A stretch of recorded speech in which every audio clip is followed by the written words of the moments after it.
जी, अस्सलाम वालेकुम। आज की जो हमारी क्लास है, वो बेसिकली है एवरीडे साइंस के बारे में। वैसे तो अब तक हमारा ये जो कंप्लीट सेशन है, इसके अंदर अल्हम्दुलिल्लाह हमारे अभी तक 25 से 30 लेक्चर हो चुके होंगे और अब हम फाइनल्स हमारे 2 लेक्चर रह गए। तो साइंस के अंदर वैसे तो हमने 1418 एमसीक्यूज़ जो हैं, वो कर लिए थे आईबीएस की बुक से और उसके अंदर कंप्लीट हम साइंस को कवर कर चुके हैं। लेकिन फिर भी इसके अलावा 2-4 चीज़ें और ऐसी हैं, जो हमें साइंस के बारे में पता होनी चाहिए, जो इंशाल्लाह आज के इस लेक्चर में हम कवर करेंगे। बायोलॉजी के अंदर बच्चों ये होता है, सबसे पहले कोई भी चीज़ है ना, जैसे हम कहते हैं ना कि जो मैटर होता है, मादा, उसका सबसे जो छोटे अगर हम मैटर को डिवाइड करें ना, मादा को तक़सीम करते हैं, तो उसका जो छोटे से छोटा पार्ट बनेगा, वो बेसिकली कहलाता है एटम। इसी तरह से अगर हम किसी जानदार चीज़ का एक बेसिक यूनिट देखें ना कि उस चीज़ का सबसे छोटा पार्ट कौन-सा है या वो ऐसी कौन-सी चीज़ है जिससे मिलकर आगे एक पूरा ह्यूमन बना है या एक मतलब कह लें कि एक पूरा दरख़्त या कोई भी ऐसी जानदार चीज़ है, जो बनी जिसके अंदर जान है, तो वो कौन से ऐसा स्टार्टिंग या इनिशियल पॉइंट है जिसको अगर हमने मल्टीप्लाई किया है या जिसको जोड़ते गए हैं, तो हमारे पास कोई भी ऐसा एक ह्यूमन स्ट्रक्चर या एक पूरा स्ट्रक्चर बन गया है। सबसे पहले अगर हम मैटर से शुरू कर लेते हैं, लेट्स सपोज कि मादा किसे कहते हैं, मैटर किसे कहते हैं। मैटर बेसिकली अगर मैटर की डेफिनेशन करें तो हर वो चीज जो जगह घेरती है और जिसका कोई ना कोई वजन है, वो बेसिकली हमारे पास मैटर कहलाती है। जिसका कोई ना कोई वेट हो और उसके अलावा कोई ऑक्यूपाई करे हमारे पास स्पेस को। लेट्स सपोज ये मग है। मग इसका कोई ना कोई वजन होगा, लेट्स सपोज इसका वजन 200 ग्राम है और ये जिस जगह पे पड़ा है, लेट्स सपोज ये मेरे हाथ के ऊपर पड़ा है, इसने इतनी जगह मेरे हाथ की ऑक्यूपाई की हुई है ना। तो ऐसी कोई चीज जिसका एक वजन हो और वजन के साथ साथ उसका कोई ना कोई वो जगह भी घेरे, तो ये हमारे पास कहलाता है बेसिकली मैटर। और मैटर का जब हम साइंस पढ़ते हैं ना बच्चों, साइंस अगर आपने ये देखना है ना कि कोई सब्जेक्ट साइंस है या नहीं है, तो उसका एक सबसे बड़ी निशानी ये भी होती है कि उसका कोई ना कोई छोटा से छोटा एटम जरूर होता है या छोटे से छोटा उसका कोई एक बेसिक यूनिट लाजमी होता है। जैसे अगर हम मैटर को डिस्कस करेंगे ना, तो मैटर का सबसे बेसिक यूनिट क्या है? एटम। मतलब एटम से मिलकर हमारे पास क्या बनता है? मैटर बनता है। ऐसे ही जो ह्यूमन बॉडी है या बायोलॉजी है, अगर हमने बायोलॉजी को स्टडी करना है ना कि बायोलॉजी एक साइंस है कि नहीं है, तो बायोलॉजी का भी कोई ना कोई एक बेसिक यूनिट लाजमी होगा। तो जिस तरह मैटर का बेसिक यूनिट एटम है, इसी तरह से हमारे पास बायोलॉजी, लेट्स सपोज या फिर ह्यूमन की बॉडी का जो बेसिक यूनिट है, वो हमारे पास कहलाता है सेल। सेल बेसिकली एक बेसिक यूनिट है किसी भी ह्यूमन बॉडी का या किसी भी जानदार का, किसी भी लिविंग ऑर्गेनिज्म का। जो हमारे पास बेसिक यूनिट है, वो बेसिकली सेल कहलाता है। अब अगर हम बात करें, सेल के अंदर भी डिफरेंट चीजें होती हैं, माइटोकॉन्ड्रिया होता है और भी डिफरेंट चीजें होती है, न्यूक्लियस होता है। लेकिन हम एक ऐसा यहाँ पर एक सेल जो है ना उसको लेके चलेंगे कि सेल जो बेसिकली वो basic building block of any organism या एनी लिविंग थिंग जो है, वो बेसिकली हमारे पास कहलाता है सेल। अब ये जो सेल है बेसिकली, जब हम एक सेल को, लेट्स सपोज हमने देखा कि ये जी कोई ह्यूमन है, इंसान है। अब इसका क्या है जी, इसका कोई अगर इसका लेट्स सपोज ये हम हाथ का या छोटा सा एक सेल ले लेते हैं, तो ये लेट्स सपोज एक सेल है। अब जब एक सेल होगा या कोई भी एक किसी ह्यूमन बॉडी का, किसी भी लिविंग ऑर्गेनिज्म का जो बेसिक बिल्डिंग ब्लॉक है, बेसिक यूनिट है या छोटा छोटा पार्ट है, वो सेल कहलाता है। जब एक ये तो एक सेल है, जब एक से जायद सेल मिलते हैं, लेट्स सपोज ये एक सेल है, 2, 5, 10, 15, 20, जब मल्टीपल सेल मिलते हैं, लेट्स सपोज सेल को हम सी से जाहिर कर देते हैं, सेल C1 ये एक सेल है, ये C2 है, ये C3 है। जब मल्टीपल सेल बनते हैं, तो सेल आपस में मिलकर क्या बनाते हैं?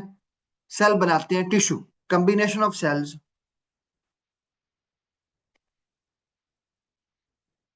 ये बेसिकली हमारे पास क्या बनाता है? ये बनाता है टिश्यू। जब एक से ज्यादा सेल मिलते हैं या एक से ज्यादा सेल जुड़ते हैं, तो टिश्यू बनता है। अब जब एक से ज्यादा टिश्यू मिलते हैं, तो वो क्या बनता है बच्चों? Combination of tissue. जब बनते हैं, जब मिलते हैं, कम्बिनेशन ऑफ टिश्यू जब बनता है तो हमारे पास क्या बनता है?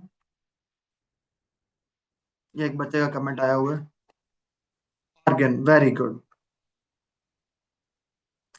तो टिश्यू से क्या बनता है? ऑर्गन बनता है। और जी, अब ऑर्गन से फर्दर आगे अगर हम जाएं तो ऑर्गन, जब देखें एक सेल था, सेल से मल्टीपल, जब सेल एक ही जगह सेल जुड़े तो बना टिश्यू।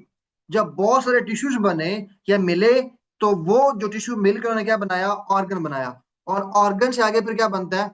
और ऑर्गन से आगे हमारे पास बनता है ऑर्गन सिस्टम। ऑर्गन से आगे बनता है हमारे पास ऑर्गन सिस्टम। जब बहुत सारे ऑर्गन्स मिलते हैं तो हमारे पास क्या बनता है? ऑर्गन सिस्टम बनता है। अब इससे क्या मुराद है? लेट्स सपोज डिफरेंट ऑर्गन होते हैं। एक आपका कार्डियोवेस्कुलर होता है, जो आपका दिल है ना, वो जैसे पंप कर रहा है ब्लड को, कैसे साफ कर रहा है, या फिर किस तरह से ऑक्सीजनेटेड ब्लड को डी ऑक्सीजनेटेड के साथ चेंज कर रहा है, सारे का सारा जो प्रोसेस है। बेसिकली हमारे पास एक और कार्डियोवेस्कुलर सिस्टम होता है, रेस्पिरेटरी सिस्टम होता है।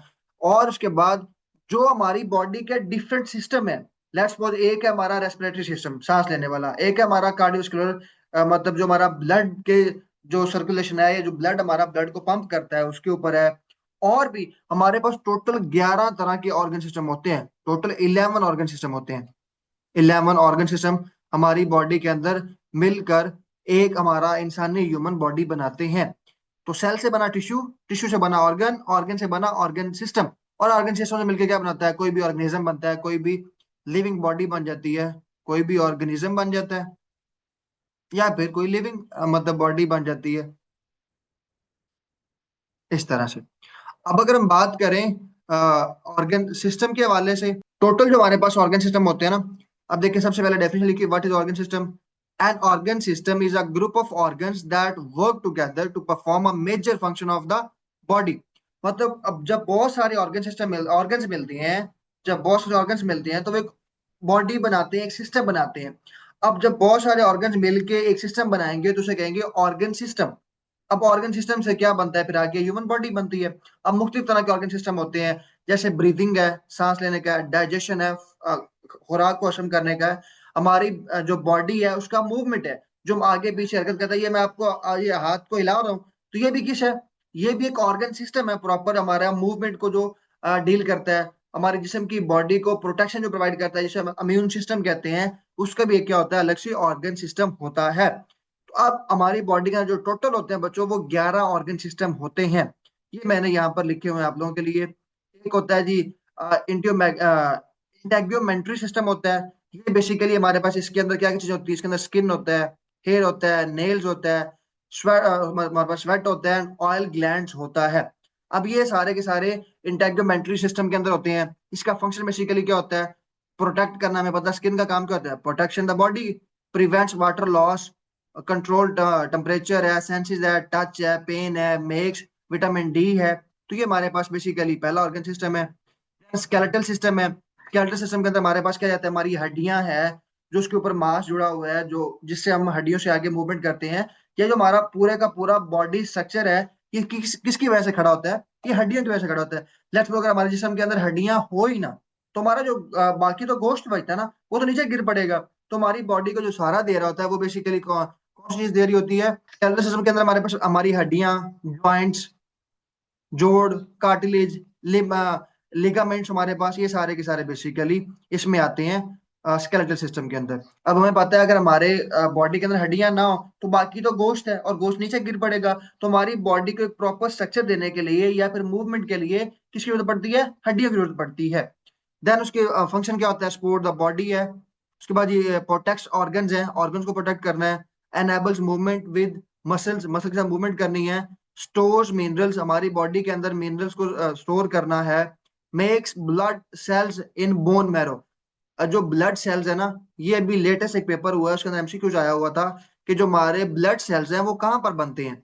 तो हमारे जो ब्लड सेल्स हैं बच्चों, वो बोन मैरो के अंदर बनते हैं। ये जो हमारी बैक की हड्डी नहीं होती, सबसे हमारे सर से लेके नीचे तक जाती है, तो जो बोन मैरो होता है बेसिकली उसके जो हमारे ब्लड सेल्स होते हैं, ये बोन मैरो के अंदर बनते हैं। उसके बाद नंबर 3 पे जो हमारा पास ऑर्गन सिस्टम होता है वो होता है मस्कुलर सिस्टम।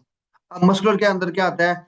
स्केलेटल मसल्स आ जाते हैं, टेंडन्स आ जाते हैं। इसका फंक्शन बेसिकली होता है मूवमेंट्स करवाना, बॉडी को पोस्चर देना, बॉडी की हीट को प्रोडक्शन करना। तो ये भी हमारे पास नंबर 3 पे एक मस्कुलर सिस्टम आ जाता है बेसिकली हमारी बॉडी को सपोर्ट करने के लिए। नंबर 4 पे हमारे पास nervous system. Nervous system basically वो होता है जिसके अंदर ब्रेन है, स्पाइनल कॉर्ड है, उसके बाद नर्व्स है, सेंस ऑर्गन्स है। लेट्स सपोज जैसे ही आप कभी ऐसा होता है कि अगर आप आग सेक रहे होते हैं ना, तो अगर ज्यादा आग फील हो तो कौन सी ऐसी चीज है जो हमें मजबूर करती है कि हम अपना हाथ पीछे कर लें? तो बेसिकली हमारे पास सेंस ऑर्गन्स होते हैं, नर्व्स होता है हमारे पास, नर्व्स इंपल्सेस होती हैं। तो नर्वस सिस्टम जो बेसिकली होता है हमारे पास, ये मुख्तलिफ फंक्शन अदा कर रहा होता है, जिसके अंदर हमारे पास फास्ट कंट्रोल सिस्टम, बहुत तेज, जो हमारे पास कंट्रोल सिस्टम प्रोवाइड करता है हमारी बॉडी को। कभी आप चल रहे हैं पैदल और आपके पाँव में जरा सा भी कांटा लगे ना, तो आप फौरन से आप क्या करते हैं, आपको भी पता भी नहीं चलता, लेकिन उससे पहले आप अपना पाँव वहां से उठा लेते हैं। वो कैसे? क्योंकि जो हमारा माइंड है वो कंट्रोल कर रहा था हमारी बॉडी को through nerve impulses, through nerve impulses और न्यूरॉन्स हमारे पास होते हैं बेसिकली। उसके बाद ये फास्ट कंट्रोल सिस्टम होता है, डिटेक्ट्स चेंज है, प्रोसेस इंफॉर्मेशन है, कंट्रोल मसल्स है एंड ग्लैंड्स है, कोऑर्डिनेट बॉडी एक्टिविटीज है, हमारी बॉडी को कोऑर्डिनेट करना। लेट्स सपोज अगर मैं आपको कहता हूँ कि जी आप अपना दायां हाथ ऊपर करें, तो आप सोचे बगैर लेट्स सपोज आप दायां हाथ ऊपर कर लेते हैं। तो आप ये देखिए, आपने अभी से ऐसे कुछ सोचा नहीं है, लेट्स सपोज आपने बैठे नहीं है, आपने ये नहीं देखा कि मेरा दायां हाथ कौन सा है, ये है, आपने ऐसा कोई एक्ट नहीं किया। आपके माइंड में ये ऑलरेडी सेव है चीजें, जो आपके नर्व इम्पल्स या न्यूरॉन्स हैं वो ऑटोमेटिकली उसके ऊपर एक्ट करते हैं और आप डायरेक्ट दायां हाथ उठा देते हैं। तो ये कुछ ऐसी चीजें हैं जिसको दिमाग कंट्रोल कर रहा होता है और दिमाग से इंफॉर्मेशन आ रही होती है कि कौन सा काम कैसे करना है। तो ये बेसिकली हमारे पास होता है नर्वस सिस्टम, जिसको दिमाग कंट्रोल कर रहा होता है। Then हमारे पास नंबर 5 पे है एंडोक्राइन सिस्टम बेसिकली है। एंडोक्राइन सिस्टम में कौन सा होता है? हार्मोन्स ग्लैंड होते हैं, इसमें पिट्यूटरी ग्लैंड होता है, थायराइड ग्लैंड होता है, पंक्रियाज होता है, अडर्नल होता है, ओवरीज होती है, टेस्टीज होती है। इसका बेसिकली जो फंक्शन होता है हमारे पास स्लो केमिकल कंट्रोल है, हार्मोन्स रेगुलेट ग्रोथ है। इंसान के अंदर डिफरेंट मूड स्विंग्स हो रहे होते हैं तो वो हार्मोन्स पे डिपेंड कर रहे होते हैं। मेटाबॉलिज्म है, स्ट्रेस है, रिप्रोडक्शन सिस्टम है, जो पैदाइश होती है बच्चे की उसके रिप्रोडक्शन सिस्टम कहते हैं, and long term body balance है। तो ये सारे का सारा जो प्रोसेस है ये बेसिकली एंडोक्राइन सिस्टम के अंदर आता है। देन हमारे पास क्या है? कार्डियोवेस्कुलर सिस्टम है, जिसके अंदर हमारे पास सर्कुलेटरी सिस्टम भी आ जाता है जिसे हम कहते हैं। अब कार्डियोवास्कुलर सिस्टम बेसिकली कौन सा होता है? जो दिल वाला होता है। हम कार्डियो कहते हैं ना, कार्डिक सिस्टम या कार्डियोवास्कुलर, ये बेसिकली हमारे पास जो दिल है हमारा, उसके फंक्शंस को जो काम कर रहा होता है, ये जो पूरा सिस्टम चला रहा होता है, वो बेसिकली कार्डियोवास्कुलर सिस्टम कहलाता है। इसके अंदर हमारे पास हार्ट है, दिल है, ब्लड वेसल्स हैं। तो ये सारे के सारे इसके अंदर शामिल होती हैं। अब इसके जो फंक्शन बेसिकली होते हैं, ट्रांसपोर्ट ऑक्सीजन, ऑक्सीजन को आगे पीछे लेके जाना, न्यूट्रिएंट्स जो ब्लड के अंदर होते हैं, हार्मोन्स बेसिकली। अब देखिए ना, अगर आप लेट्स सपोज ऐसा होता है कि जी आप क्रिकेट के बहुत ज्यादा फैन लेट्स सपोज हैं, और आपने देखा है कि टीवी के ऊपर लेट्स सपोज जी कह लेते हैं जी सलमान मिर्जा जो नया बॉलर है, उसने जी किसी को आउट कर दिया। लेट्स सपोज हमारा पाकिस्तान का इंडिया के साथ मैच हो रहा है, जैसे सलमान अली यागर ने पहले ओवर के अंदर अभिषेक शर्मा को आउट कर दिया था। तो आपने ना तो बॉलिंग आपने की है, ना आपने बैटिंग की है, ना आप ग्राउंड के अंदर मौजूद है, लेकिन क्या हुआ है? आपको अच्छा फील हुआ है, आपको मजा आया देखकर। ये क्या है? क्योंकि आपके माइंड ने, या उसके बाद लेट्स सपोज आपके माइंड उस चीज को सेंस किया है, और आपके दिल के थ्रू, आपके कार्डियोवास्कुलर सिस्टम के थ्रू एक हार्मोन जनरेट हुआ है जो आपके ब्लड के अंदर गया है और उसने आपको एक फीलिंग ऑफ प्लेजर दी है। तो हमारा जो बेसिकली जो हार्मोन्स होते हैं वो हमारे मूड्स को कह लें कि उसको रेगुलेट कर रहे होते हैं। तो ये बेसिकली हमारे जो हार्मोन्स होते हैं ये डिपेंड करता है हमारा मूड किस तरह का है। अगर हमको खुशी फील करते हैं तो हमारे खुशी वाले हार्मोन्स रिलीज होते हैं, अगर हमको सैड होते हैं तो सैडनेस वाले हार्मोन्स रिलीज होते हैं। तो ये बेसिकली हमारे पास टोटल जो है ये कार्डियोवेस्कुलर सिस्टम और इसको डील कर रहा होता है, और हमारा जो माइंड है वो भी इसको कंट्रोल कर रहा होता है। एंड देन हमारे पास क्या है? लिम्फेटिक सिस्टम होता है। ये बेसिकली हमारे पास अभी ये कार्डियोवेस्कुलर के अंदर बॉडी टेम्परेचर भी रेगुलेट हो रहा होता है। और बस उसके बाद है लिम्फेटिक, या जिसे इम्यून सिस्टम कहते हैं। अब इम्यून सिस्टम बेसिकली क्या होता है? कुव्वते मुदाफियत जिसे कहते हैं। अब लेट्स सपोज कोई बच्चा बीमार होता है, जिसे बुखार हो जाता है ना। अब बुखार होने से पहले क्या होता है? जब हम बुखार होने से पहले हमारी बॉडी के अंदर, देखिए दो तरह के जिसम जरासीम होते हैं। एक हमारी बॉडी के अंदर ऑलरेडी जो हमारी बॉडी को प्रोटेक्ट करने के लिए इम्यून सिस्टम डेवलप किया जाता है। वो वाला जरासीम, जब कोई बाहर से जरासीम आके अटैक करता है, कोई वायरस या कोई बैक्टीरिया, तो हमारी बॉडी वाले जो जरासीम है उसके खिलाफ अटैक करते हैं, उसको मारते हैं। अगर हमारी जो इम्यून सिस्टम है या हमारी जो इम्यूनिटी है अगर वो स्ट्रांग है, तो जो बाहर से आने वाला बैक्टीरिया या वायरस उसको ये हरा देगा, और हम क्या करेंगे, हम मतलब क्या लें कि हेल्दी फील करेंगे और हमें कोई बीमारी नहीं होगी। लेट्स सपोज अगर हमारी इम्यून सिस्टम या इम्यूनिटी कम हो जाती है और बाहर से आने वाला बैक्टीरिया या वायरस है वो हमारे ऊपर ज्यादा हमलावर हो जाता है, और हमारे जो बॉडी के जो कह लें कि जरासीम है, अगर वो जो इम्यून सिस्टम है अगर वो कमजोर पड़ जाता है, तो फिर क्या हो जाता है, बीमार हो जाते हैं, हम सिक फील करते हैं। अब इसी तरह से होता है, दो तरह की सोसाइटी होती है। अगर आपने देखा होगा ना, ये जो नोमैडिक लाइफ जी रहे होते हैं, नोमैडिक लाइफ, पता है नोमैडिक लाइफ क्या होती है? एक होता है रिच पीपल, लेट्स सपोज अगर हम इसी एग्जाम्पल देखें, और इसके अलावा अंदर ये विलेज वाले भी आप कह सकते हैं। अब देखिए नोमैडिक लाइफ होता है ये जो हर वक्त माइग्रेशन करते रहते हैं, जिसे हम पक्षीवास भी बोलते हैं पंजाबी के अंदर, और जिन्होंने पखियां लगाई होती हैं तो पंजाबी में पक्षीवास भी बोलते हैं, जो खाना बदोश नोमैडिक इंग्लिश में बोलते हैं। अब इनके बच्चे, अब देखिए ना, सर्दियां भी चाहे जितनी मर्जी सर्दियां पड़ रही हो, सर्दियों के अंदर भी उन्होंने लेट्स सपोज कमीज नहीं पहनी हुई बच्चों ने, छोटे छोटे बच्चे होते हैं उन्होंने पूरे कपड़े भी नहीं पहने होते, वो बाहर पक्कियों पे जो सड़क पे फिर रहे होते हैं, तो उन्हें इतनी जल्दी सर्दी इफेक्ट नहीं कर रही होती। या वो कह लें कि इतनी जल्दी, अगर वहीं पे अगर रिच बच्चा कोई मतलब माँ बाप का है बच्चा है, उसको उसकी माँ ने स्वेटर भी पहनाया होगा, उसके शूज भी पहने होंगे, उसके सॉक्स, ईच एंड एवरीथिंग, वो सर से लेकर पांव तक मतलब कह लें कि डांपा हुआ होगा, लेकिन हल्की सी भी सर्दी जब उसके मतलब इर्द गिर्द आएगी या वो कहीं से भी उसको लगेगी, तो वो बच्चा जल्दी बीमार हो जाएगा। और ये वाला बच्चा जो है नोमैडिक लाइफ वाला, या जो कह ले खाना बदोश वाले जो हैं, ये उतने जल्दी बीमार नहीं होते, चाहे सर्दी हो चाहे गर्मी हो। क्यों? क्योंकि इनका जो इम्यून सिस्टम है वो उतनी सी सर्दी को बर्दाश्त करने के लिए ऑलरेडी डेवलप हो चुका होता है। अब लेट्स सपोज अगर हमारा जो है ना, एक ये मतलब जो खाना बदोश जो लोग होते हैं, इनका जो बच्चा है ना, लेट्स सपोज वो ऑलरेडी छोटा सा बच्चा है, वो कमीज उतार के या बगैर कपड़ों के फिर रहा है जी, -5 सॉरी 5 डिग्री सेंटीग्रेड के ऊपर, 5 बहुत कम होता है टेम्परेचर। और लेट्स सपोज ये जो रिच बच्चा है, ये जी जब सर्दियां आती हैं, लेट्स सपोज ये इसके घर में हीटर भी लगा हुआ है, और ये ऑलरेडी वहां पे 25 से 30 डिग्री सेंटीग्रेड के अंदर रह रहा है, 25 से 30 डिग्री सेंटीग्रेड के ऊपर, एक नॉर्मल जो रूम टेम्परेचर होता है इसके ऊपर रह रहा है। अब ये बच्चा ऑलरेडी जब सर्दियों में कमीज उतार के फिर रहा है, खेल कूद रहा है, या उसने सिंपल कपड़े भी पहने हुए हैं और उसके ऊपर कोई स्वेटर या कोई जर्सी वगैरह से ज्यादा चीज नहीं है, अब ये बच्चा जब 25 से 30 पे खेल रहा है ना, लेट्स सपोज अगर ये इसका इसको जब सर्दी आएगी 20 तक ये फील करेगा या 15 तक आएगा, तो ये बच्चा बीमार हो जाएगा। या लेट्स सपोज ये 5 तक आएगा, तो ये तो बहुत ज्यादा उसको सर्दी फील होगी और ये बीमार होने के कह लें जब बहुत ज्यादा चांसेस होंगे।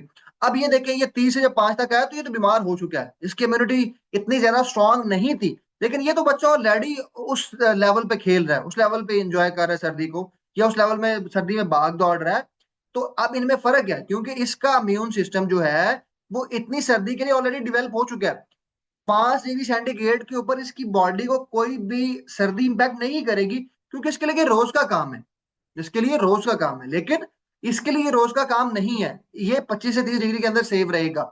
जैसे ये नीचे आएगा उसके बाद ये बीमार होना सिक होना शुरू हो जाएगा, लेकिन ये जब 5 से नीचे 4 तक भी नॉर्मल रहेगा, जब बहुत ज्यादा जीरो की तरफ जाएगा टेम्परेचर, तो फिर इसको फील होगी, अदरवाइज 5 तक इसको फील नहीं होगी। तो यही बेसिकली हमारा होता है इम्यून सिस्टम। हमारी बॉडी के अंदर एक कुव्वत मुदाफित पाई जाती है जो बाहर से, जो हमारा एटमॉस्फेयर है, बाहर का टेम्परेचर है, बाहर की जो हमारे पास जरासीम है, बैक्टीरिया, उसको मारने के लिए, उसको कर्ब करने के लिए, उसको कंट्रोल करने के लिए हमारी बॉडी के अंदर अल्लाह ताला की तरफ से बाय गॉड बाय नेचर हमारे अंदर एक ऐसा सिस्टम पाया गया है जो हमें तंदुरुस्त रखता है।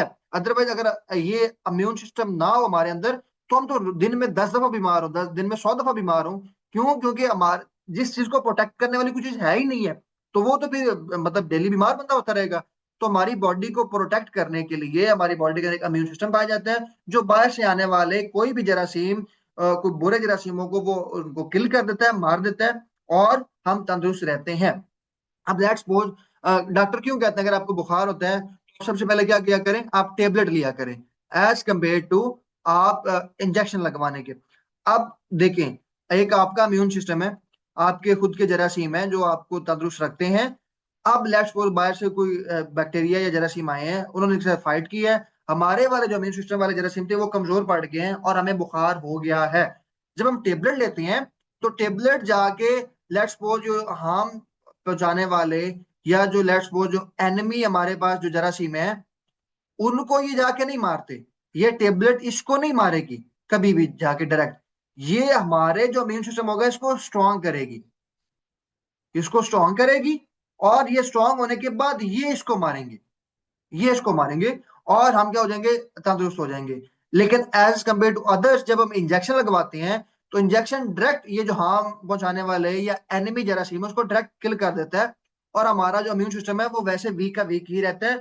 और with the passage of time हम रिकवर कर जाते हैं, 2-3 दिन के अंदर अंदर हम नॉर्मल हो जाते हैं, और हम क्या करते हैं, एक अच्छा फील करना शुरू कर देते हैं, और हमारी तबीयत रूटीन में आ जाती है। अगर हम टेबलेट लेते हैं ना, तो टेबलेट से हमारा इम्यून सिस्टम स्ट्रॉन्ग होता है, और हम बीमारी को खत्म कर देते हैं, तो हम जल्दी रिकवर कर जाते हैं एज कम्पेयर टू जब हम इंजेक्शन लगवाते हैं। तो हमारा ये जो मतलब एनिमी आएगा बाहर से, जरासीम है, ये जो बैक्टीरिया है, ये जो वायरस है, वो बेसिकली किल तो हो जाएगा, लेकिन हमारा इम्यून सिस्टम अभी भी वीक है, उसको टाइम लगेगा रिकवर करने में, और फिर हम रूटीन में आ जाएंगे। तो इस तरह से हमारे पास एक इम्यून सिस्टम पाया जाता है हमारी बॉडी के अंदर, जो हमें सेव रखता है बाहर से आने वाली किसी भी बीमारी के खिलाफ। अगर उसके अंदर इतनी पावर या उसके अंदर इतनी कुव्वत है कि वो बाहर से आने वाली किसी बीमारी को फेस कर सकता अगर है तो। दिस इज बेसिकली हमारे पास इम्यून सिस्टम। अब इसके अंदर हमारे पास क्या है, लिम्फेटिक, जिसे हम इम्यून सिस्टम कहते हैं बेसिकली। अब जी इम्यून सिस्टम के अंदर है, इसका इंक्लूड होता है लिम्फ वेसल्स है, लिम्फ नोड्स हैं, स्प्लीन है, थाइमस टॉन्सिल्स है, इम्यून सेल्स है। तो इसका जो फंक्शन बेसिकली होता है, फाइट इन्फेक्शन, इन्फेक्शन के खिलाफ फाइट करने के लिए, and returns extra fluid to blood, extra जो फ्लूइड है उसको ब्लड में वापस रिटर्न करने के लिए, absorb the fats from the intestine, intestine से हमारे पास फैट को अब्जॉर्ब करने के लिए ये इस्तेमाल किया जाता है। देन हमारे पास है respiratory system. Respiratory system basically हमारा सांस लेना, जो आप या मैं सांस ले रहा हूँ, तो ये रेस्पिरेटरी सिस्टम से हम ले रहे होते हैं, प्रॉपर हमारी बॉडी के अंदर एक सिस्टम पाया जाता है। ऐसा नहीं है कि हम बगैर किसी सिस्टम के मतलब सांस लिए जा रहे हैं। तो हमारे पास क्या होता है बेसिकली, एक प्रॉपर सिस्टम वर्क कर रहा होता है, इसके जरिए हम सांस ले रहे होते हैं। इसके अंदर हमारे पास क्या है बेसिकली, नोज है, ट्रैकिया है, लंग्स है, ब्रोंकाई है, अल्वुलाई है। ये बेसिकली सारे के सारे रेस्पिरेटरी सिस्टम के अंदर इंक्लूड होती हैं चीजें। अब इसका फंक्शन क्या होता है, brings oxygen in and remove the carbon dioxide, मतलब ऑक्सीजन को इन करना, एंड देन हमारे पास जो है कार्बन डाइऑक्साइड को बाहर निकालना। Helps maintain blood pH, blood का पीएच लेवल को मेंटेन करना। तो ये हमारे पास बेसिकली कहलाता है रेस्पिरेटरी सिस्टम। उसके बाद ये हमारे पास digestive system. Digestive system basically वो होता है जो हम खुराक खाते हैं, खाना खाते हैं। जैसे आज आप लोगों ने शहरी को अच्छे से फोड़ा होगा, या अच्छे से आपने शहरी में तबाही फेरी होगी, उसको कौन सी चीज कंट्रोल कर रही होती है, या उसको कौन सा हजम करवा रहा होता है, वो है डाइजेस्टिव सिस्टम। जी इंक्लूड इसके अंदर क्या होता है, माउथ है, आपका मुंह है, और उसके बाद जी एजोफिगस है बेसिकली, एजोफिगस है, और उसके बाद जी स्टमक है, स्टमक के साथ साथ जी हमारे पास इंटेस्टाइन्स है, एंड देन हमारे पास क्या है, लीवर है, पेंक्रियाज है, गाल ब्लैडर है। ये सारे के सारे बेसिकली किसमें आते हैं, डाइजेस्टिव सिस्टम के अंदर आते हैं। और उसका काम क्या है, ब्रेक फूड, अब्जॉर्ब न्यूट्रिएंट्स। अब खुराक को तोड़ा जाता है, लेट्स सपोज अगर अपने शहरी के अंदर परोठा खाया है, या चावल खाए हैं, या दही खाया है, तो अब उसके अंदर जो न्यूट्रिएंट, अब उस खुराक को तोड़ेगा, तोड़ने के बाद उसके अंदर जो न्यूट्रिएंट्स हैं, लेट्स सपोज कैल्शियम है, मैग्नीशियम है, या कोई भी और चीज है, तो उसकी जो मिकदार उसको निकालेगा, और हमारी बॉडी के अंदर जहाँ उसकी जरूरत है उसको वहां वहां भेजेगा। और उसके बाद एंड वाटर है, रिमूव सॉलिड वेस्ट है, अगर आपके जिस्म से, अगर आप जो हम खाना खाते हैं, जो हमारे पास जो चीजें हमारी बॉडी से एक्स्ट्रा होती हैं उसको वो बाहर निकाल देता है। बात ये है, यूरिनरी सिस्टम है, या जो है जिसे हम एक्सक्रीटरी सिस्टम कहते हैं, इसके अंदर हमारे पास किडनीज है। ये बेसिकली हमारे पास पेशाब करने वाला अमल जो सारा है वो इसके अंदर आ जाता है। इसमें किडनीज है, यूरेटर है, ब्लैडर है, यूरिथ्रा है, ये सारे के सारे हैं। फिर फंक्शन इसके अंदर है हमारे पास removal, remove liquid waste, liquid waste को, बैलेंस वाटर एंड साल्ट है, फिर helps control blood pressure and pH है। तो ये सारे के सारे बेसिकली इस चीज को कंट्रोल करते हैं, यूरिनरी सिस्टम। उसके बाद नंबर 11 पे है रिप्रोडक्टिव सिस्टम है। रिप्रोडक्टिव सिस्टम के अंदर मेल एंड फीमेल के सेक्स ऑर्गन्स हैं, और इनका मतलब क्या है कि आगे फर्टिलिटी है और रिप्रोडक्शन होना, जिस तरह मैं या आप पैदा हुए हैं, ये सारे का सारा सिस्टम बेसिकली रिप्रोडक्टिव सिस्टम के अंदर आता है। और इसके अंदर ये टेस्टिस है, पेनिस है, प्रोस्टेट स्टेट है, फीमेल्स के अंदर ये सारी चीजें बेसिकली हमारा जो सेक्स ऑर्गन्स हैं जो हमारे पास, वो सारे के सारे इसके अंदर रिप्रोडक्टिव सिस्टम के अंदर इंक्लूड होते हैं। अब इसके बाद अगर हम बात करें, चलते हैं हम बुक के ऊपर बेसिकली, ताकि हम वहां पर कुछ अलग से, ये जितने भी ऑर्गन सिस्टम ने 11 पढ़े ना, इसके अंदर से हम 2-3 अलग से भी करते हैं, जिसके अंदर हमारे पास कार्डियोवास्कुलर अहम है हमारा, उसके बाद जो हमारा ब्रेन है ये अहम है, फिर हमारे उसके बाद ये हमारी आंख का जो प्रोसेस है वो अहम है। इसके ऊपर एमसीक्यूज आ जाते हैं, इसको हम देख लेते हैं। बेसिकली ये अकबर एंड सन्स की बुक है, अगर आप खुद के लिए पढ़ने के लिए लेना चाहें तो आप ले सकते हैं, अदरवाइज मैं आपको पीडीएफ में भी सेंड की हुई मैंने। मेटाबॉलिज्म बेसिकली क्या होता है? All chemical reaction taking place in cell are collectively called metabolism. किसी भी एक सेल के अंदर, जो ह्यूमन सेल हमने पढ़ा ना, कि ह्यूमन बॉडी का सबसे जो बेसिक यूनिट है, जो छोटा से छोटा यूनिट है, वो बेसिकली क्या है? एक सेल है। और सेल के अंदर जितनी तरह के भी रिएक्शन हो रहे होते हैं वो कहलाते हैं मेटाबॉलिज्म, वो कहलाते हैं metabolism. The energy needed to fuel essential body process called basal metabolism. अब देखिए एक रिएक्शन हो रहा है, अब रिएक्शन होने में जो एनर्जी लगनी है वो एनर्जी कहलाती है बेसल मेटाबॉलिज्म, बेसल मेटाबॉलिज्म कहलाती है। देन हमारे पास एनाबॉलिज्म है। एनाबॉलिज्म क्या होता है? Reaction in which simple substance combine to form complex substance. अब इसमें क्या होता है कि एक सिंपल सब्सटेंसेस मिलते हैं, सिंपल सब्सटेंसेस मिलने के बाद एक कम्प्लेक्स स्ट्रक्चर बन जाता है, वो कहलाता है हमारे पास एनाबॉलिज्म। एनाबॉलिज्म मतलब छोटे, लेट्स सपोज आप कहते हैं कि छोटी छोटी चीजें मिलके एक बहुत जायंट, एक बड़ी कम्प्लेक्स चीज बना देते हैं, तो ये हमारे पास कहलाता है एनाबॉलिज्म। और इसकी एग्जांपल क्या है? इसकी एग्जांपल है फोटोसिंथेसिस। और उसके बाद ये कैटाबोलिज्म है। अब कैटाबोलिज्म बेसिकली क्या होता है? उसके बाद हमारे पास ये है कैटाबोलिज्म। अब जिस तरह हमने किया कि छोटी छोटी चीजों को मिला के हमने एक कम्प्लेक्स स्ट्रक्चर बना लिया, वैसे एक बड़े स्ट्रक्चर को तोड़ के हम सिंपल चीजों में कन्वर्ट करते हैं, उसे कैटाबोलिज्म कहते हैं। Reaction in which complex substances broke down into simple substances is called respiration. अब उसके बाद ये हमारे पास आगे नंबर 4 पे क्या है? Organic farming. Organic farming basically क्या होता है? Organic farming is a method of crop and livestock production that involves much more than choosing not to use pesticide, fertiliser. अब देखिए, ऑर्गेनिक फार्मिंग बेसिकली ये होता है कि अगर आपने कोई भी, आपने फसल उगानी है और उसके अंदर आप कोई बहुत ज्यादा पेस्टिसाइड स्प्रे यूज नहीं कर रहे, खादें यूज नहीं कर रहे, या फिर कोई और जेनेटिकली मॉडिफाइड ऑर्गेनिज्म यूज नहीं कर रहे, या कोई एंटीबायोटिक यूज नहीं कर रहे, या कोई ग्रोथ हार्मोन्स यूज नहीं कर रहे, तो बेसिकली आप लोगों के पास वो क्या कहलाती है? ऑर्गेनिक फार्मिंग कहलाती है। अभी ऑर्गेनिक फार्मिंग सिर्फ फसलों में नहीं होती, लाइफ स्टॉक के अंदर भी होती है, जो जानवर होते हैं उसके अंदर भी होती है। अब मैंने एक और चीज बताता हूँ, जैसे कि एग्जाम्पल के तौर पर मैंने आपको बताया था ना कि मेरे पास 2 बकरियां कुर्बानी के लिए। अब जो मैंने लिए हैं, अब बकरों के अंदर क्या होता है कि उसके अंदर मैं खुद 2 दिन पहले मेडिसिन लाया हूँ। अब उसके अंदर क्या, एक डॉक्टर ने मुझे रेकमेंड की थी कि बकरा का जो स्टमक होता है ना, अभी होता है कि वो चारा वगैरह खाते हैं तो सम टाइम ये भी मतलब आप कल अपनी क्लैरिटी के लिए एक साशी होता है, जैसे कैल्शियम का साशी हम खुद पीते हैं ना, तो वैसे साशी उसको दे दें कि लेट्स सपोज अगर वो इतना अच्छा खाना नहीं खा रहा या चारा नहीं खा रहा, तो क्या करेगा उसके अंदर? अगर मैदे के अंदर अगर कोई ऐसा जरासीम या कोई कह लें कि कोई ऐसी हार्मफुल चीज है जिसको आगे मतलब नहीं डाइजेशन में उसकी हेल्प कर रही, तो उसको मार देंगे। तो वो उसको पिलाएं ताकि वो खत्म हो जाएगा, सही हो जाएगा। और उसके बाद एक जिल्द वाला इंजेक्शन होता है जो आपकी स्किन के अंदर लगता है, जिससे क्या होता है कि जो वो जानवर है या जो बकरा है वो ज्यादा खाता है और वो ज्यादा मतलब फैलना शुरू हो जाता है, मोटा होना शुरू हो जाता है, तो उसका वेट बढ़ता है। जिस तरह इंसानों के लिए भी है ना, कि इंसान भी अगर वो प्रोटीन खाते हैं अपना वेट गेन करते हैं, तो अगर हम ये सारे पेस्टिसाइड या कह लें कि जो फर्टिलाइजर्स हैं या कुछ ग्रोथ हार्मोन्स हैं, या जो ग्रोथ हार्मोन अगर हम यूज ना करें, तो वो बेसिकली क्या कहलाती है? ऑर्गेनिक फार्मिंग कहलाती है। ये रियल टाइम एग्जाम्पल देने का मकसद ये था कि आपको चीजें याद रहें, कि अगर आप अपने जानवरों को मोटा करने के लिए, अब इसमें ये वो अलग चीज नहीं है, मतलब एक होती है ऑर्गेनिक फार्मिंग, एक होती है इनऑर्गेनिक फार्मिंग। इनऑर्गेनिक फार्मिंग के अंदर आप पेस्टिसाइड यूज करते हैं, आप ग्रोथ हार्मोन यूज करते हैं, ताकि आप जिस चीज के ऊपर मतलब कह लें कि उसको आप जो चीजें खिला पिला रहे हैं, सम टाइम जो जानवर होते हैं वो अच्छी तरह से खा नहीं देते चीजों को, मतलब वो सर उनकी मुर्गियां, हो रही थी। जी बच्चे। मुर्गियां जो ब्रायलर मुर्गियां हाँ, होती हैं। ब्रायलर मुर्गी हैं, ब्रायलर मुर्गियों को कितना वो फीड कर रहे होते हैं। अब उसके अंदर लेट्स सपोज अगर कोई ऑर्गेनिक चीज है, वो तो ठीक है, अगर ऑर्गेनिक मतलब उसको कोई वो खिला रहे हैं, दाने शाने खिला रहे हैं, तो वो तो ठीक है। लेकिन अगर उसको वो कोई ऐसा केमिकल यूज करवाएं कि वो शॉर्ट पीरियड ऑफ टाइम के अंदर उसकी ग्रोथ ज्यादा हो, तो बेसिकली हमारे पास क्या कहलाती है? इनऑर्गेनिक फार्मिंग कहलाती है। और अगर विदाउट पेस्टिसाइड, विदाउट ऐसी चीजों का हम कोई चीज यूज करें, जिसमें नेचुरल चीजें यूज करें, तो वो हमारे कहलाती है ऑर्गेनिक फार्मिंग कहलाती है। अब organic farming is agriculture practice in is eco friendly. तो ये क्या होती है? बेसिकली इको फ्रेंडली, माहौल के लिए बड़ी ज्यादा फायदेमंद, या माहौल के लिए बड़ी ज्यादा जरूरी होती है। अब होती है क्लोनिंग। नेक्स्ट माना है क्लोनिंग। क्लोनिंग क्या होती है? Creation of exact copy of a single gene. मतलब एक सिंगल जीन बना है, लेट्स सपोज इस तरह का बना है। अब इसकी एग्जैक्ट कॉपी हमने यहाँ पे बनानी है।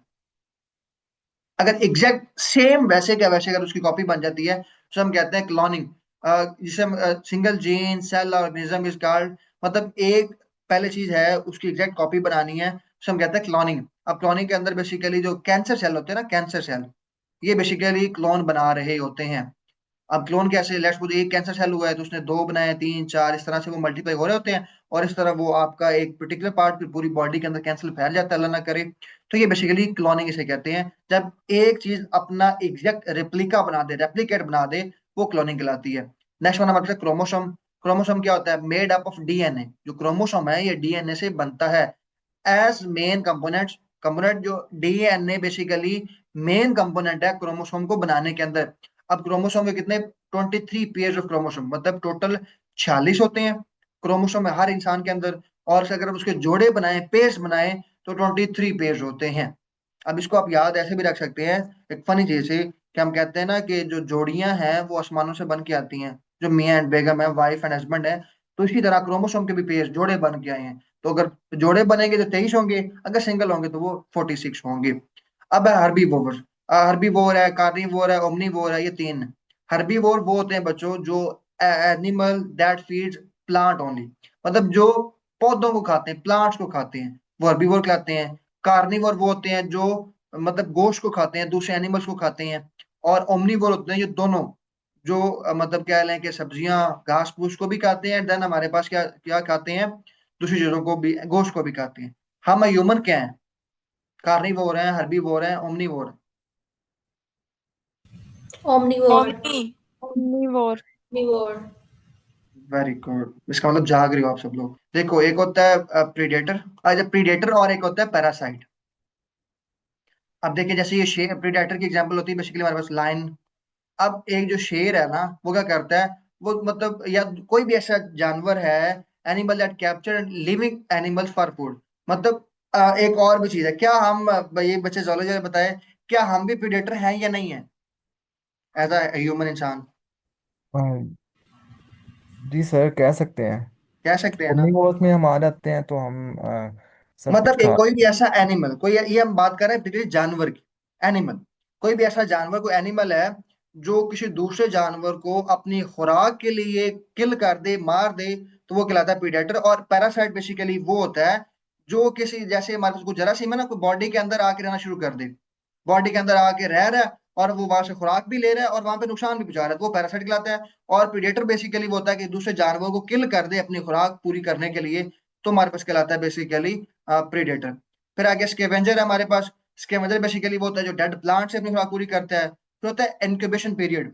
अब इनक्यूबेशन पीरियड वो होता है the time during which an organism in present in the body before causing disease is in incubation period.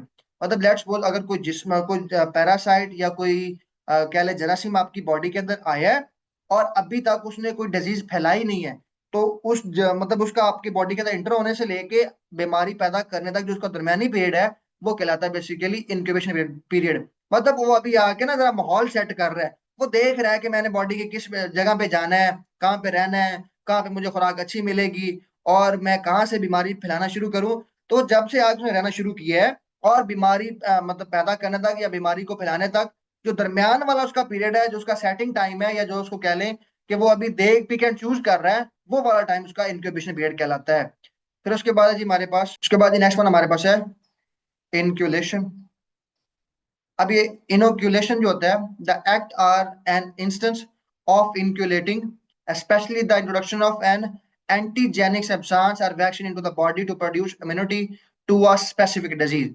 Let's suppose अगर आप जैसे आप बुखार हो जाता है आप लोगों को, जब आप फीवर हो या कोई भी बीमारी हो, तो आपकी बॉडी के अंदर कोई ऐसे मतलब चीज का मतलब इंजेक्ट करना, कि या कोई एंटीजेनिक का इंजेक्ट करना या किसी वैक्सीन का लगाना, ताकि आपका जो इम्यून सिस्टम है, जो इम्यूनिटी है, वो स्ट्रांग हो जाए और वो किसी बैरूनी जो मतलब क्या लगे जरासीम या वायरस आई है उसके खिलाफ फाइट करे, तो उसे हम कहते हैं इनोक्यूलेशन।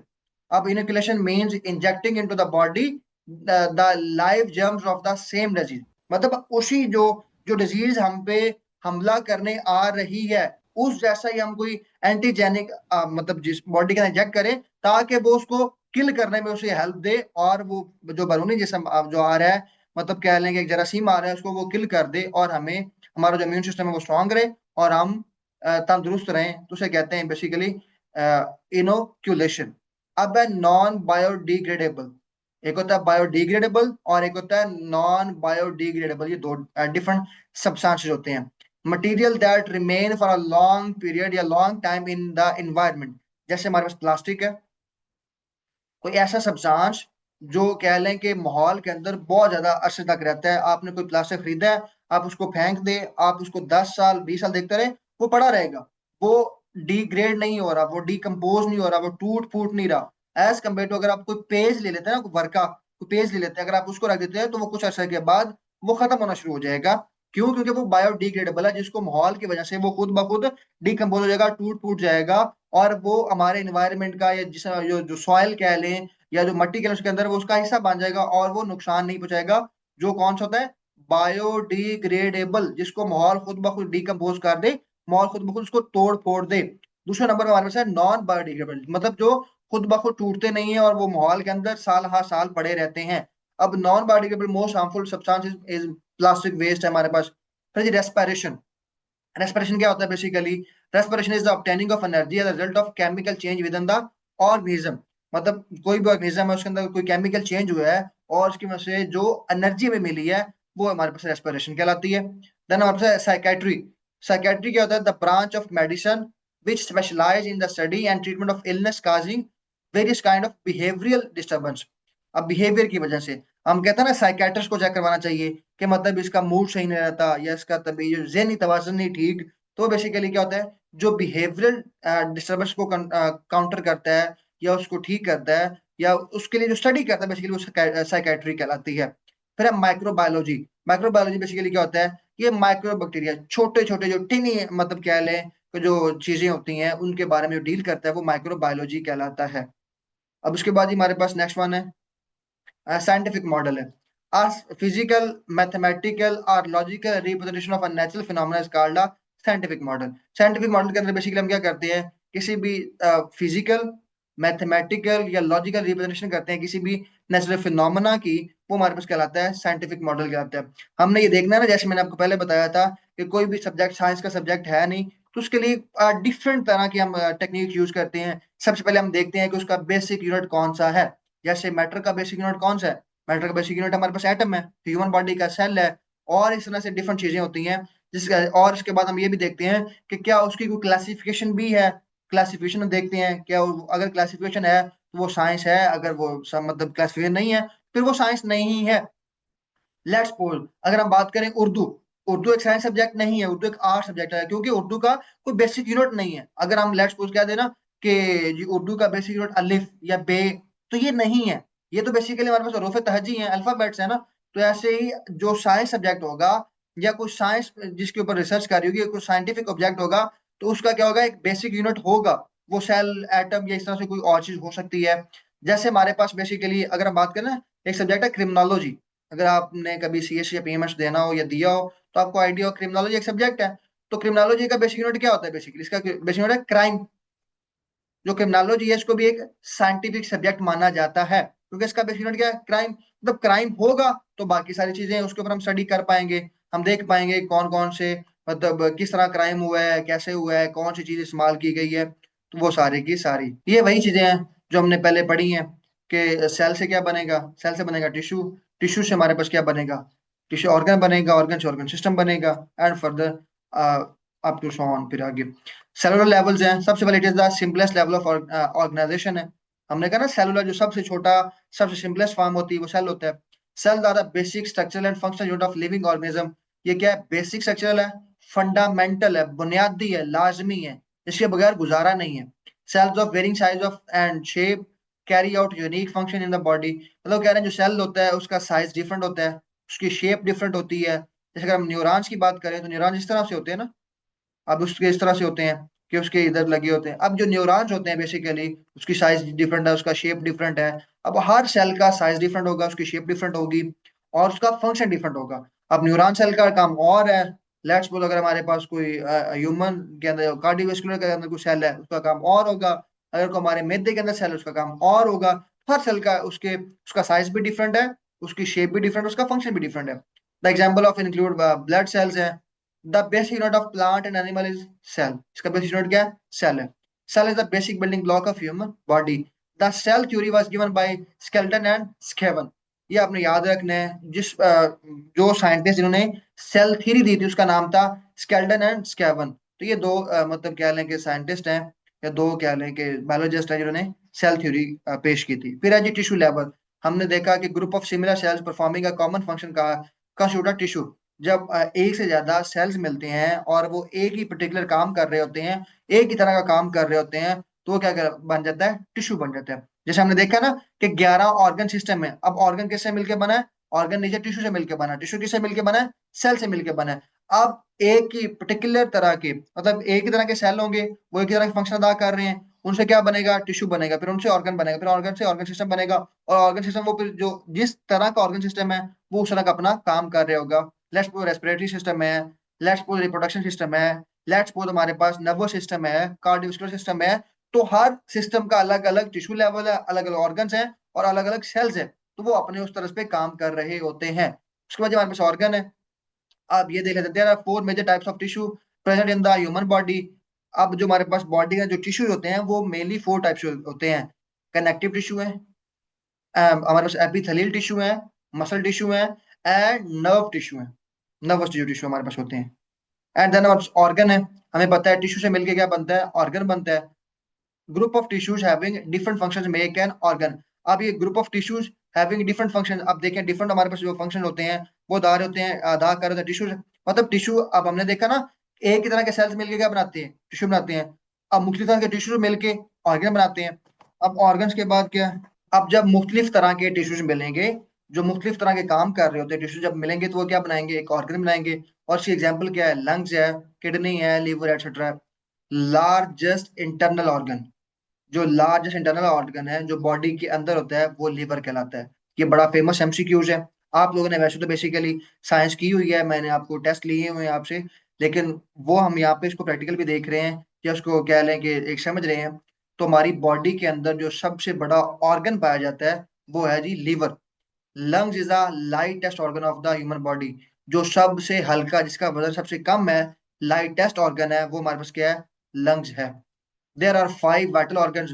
वो कह रहा है सबसे इंपॉर्टेंट जो 5 ऑर्गन्स होते हैं, ब्रेन है, हार्ट है, लंग्स है, लीवर है, एंड किडनी है। उसके बाद हमारे पास है largest organ externally and generally is skin, having an average weight of 1.5 kg। अब अगर हम बात करें एक्सटर्नल की, एक्सटर्नल मतलब होता है बाहर से, बैरूनी तौर पर। जो बैरूनी तौर पर सबसे बड़ा ऑर्गन है वो हमारे पास कौन सा है? वो है जी स्किन। और इसका जो एवरेज वेट है वो कितना है? 1.5 kg। अब एवरेज वेट क्यों है? क्योंकि कई बंदों का कद ज्यादा होता है, कईयों का छोटा होता है। तो वो अगर एवरेज वेट निकालें तो 1.5 kg बनेगा। अब फिर ऑर्गन सिस्टम है। हमने देखा है कि जब एक से ज्यादा ऑर्गन्स मिलते हैं तो क्या बनाते हैं? ऑर्गन सिस्टम बनाते हैं। वन और more organ work together in harmony. Harmony मतलब एक ही तरह काम कर रहे होते हैं, to form an organ system. Example are circulatory system है, यूरिनरी सिस्टम है, कार्डियोवास्कुलर सिस्टम है, एटसेट्रा। फिर ऑर्गेनिज्म है। हमें पता है कि ऑर्गन सिस्टम मिलकर क्या बनता है? ऑर्गेनिज्म बनता है। All the organ systems working together constitute an organism. Example के तौर पर ह्यूमन बीइंग है, एनिमल्स है, तो ये सारे के सारे बेसिकली है। उसके बाद है जी हमारे पास सिस्टम्स इन ह्यूमन बॉडी।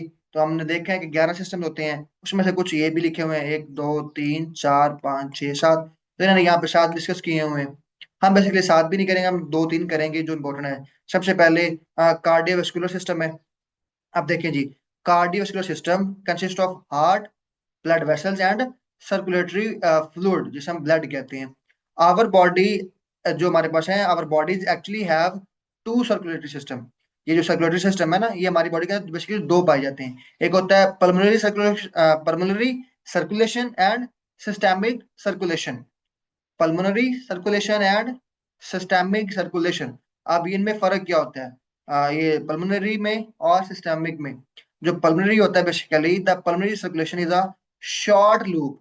ये एक शॉर्ट लूप, लूप मतलब होता है छोटा सा, ये लूप जो बनता है। अब लेट्स सपोज ये बनेगा तो ये बड़ा लूप बनेगा, ये शॉर्ट लूप बनता है। The pulmonary circulation is a short loop from the heart to the lungs and back again. मतलब ये क्या करता है? लेट्स सपोज ये हमारे पास दिल है और ये हमारे पास लंग्स हैं। वो कह रहे हैं कि ये जो पल्मोनरी सर्कुलेशन है ना, ये ब्लड की, ये क्या करता है, ये यहाँ से यहाँ और यहाँ से यहाँ, यहाँ से यहाँ, बस इसका ये काम है, इसका इसने और कहीं नहीं जाना।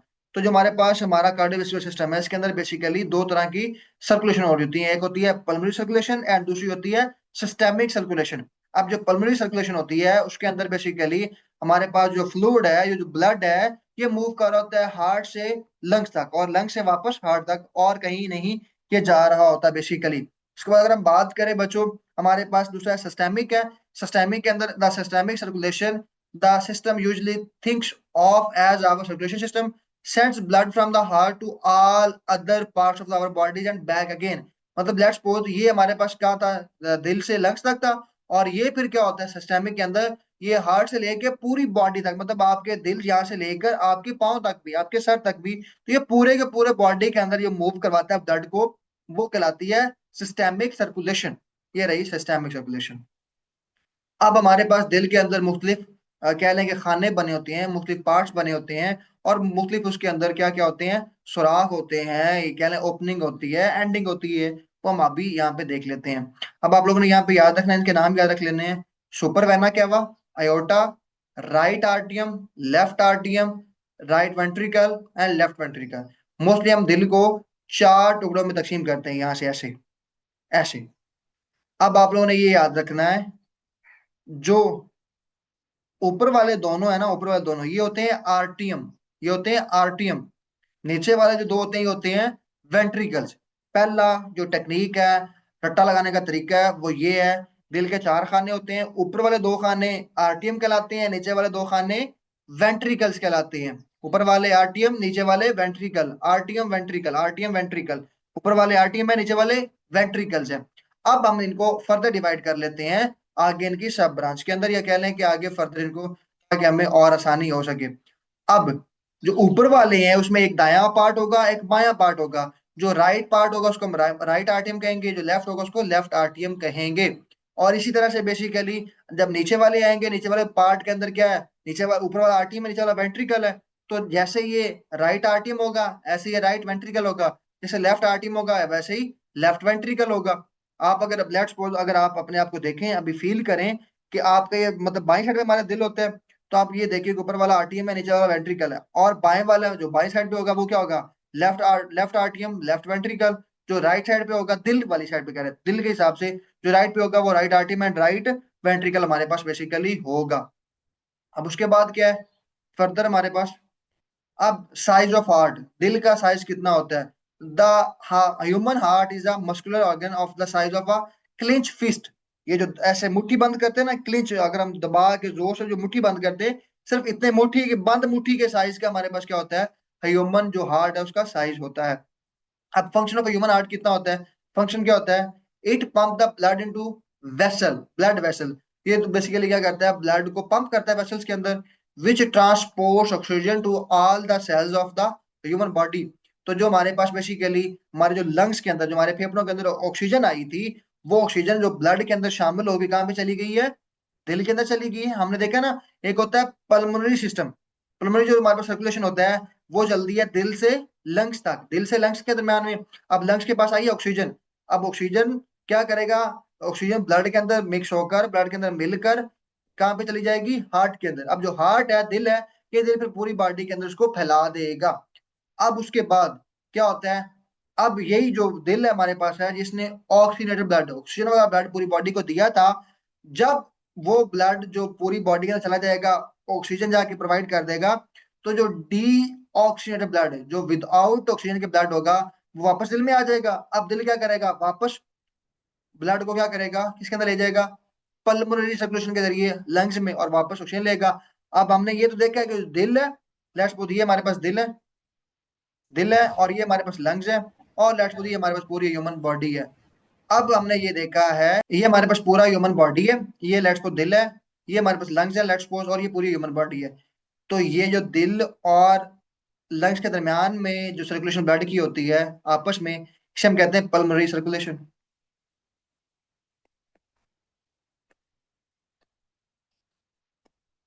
अब ये जो दिल से पूरी बॉडी कहाँ जाती है, ये हमने पढ़ा, ये सिस्टेमिक है, सिस्टेमिक सर्कुलेशन है। अब वो कहता है कि जो दिल है ना, इसका काम क्या है? ऑक्सीजनेटेड ब्लड, ऑक्सीजन वाला जो ब्लड होता है उसको पूरी बॉडी के अंदर लेके जाना। अब हमें पता है जो ऑक्सीजन कहाँ पे आती है? लंग्स के अंदर आती है। अब लंग्स के जरिए से कहाँ पे जाएगी? दिल के अंदर जाएगी। अब दिल क्या करेगा? पूरी बॉडी के अंदर ऑक्सीजन फैला देगा। अब जब ऑक्सीजन आती है तो आपके लिए एमसीक्यू ये भी, ये सारे एमसीक्यू होते हैं कंसेप्ट से क्लियर।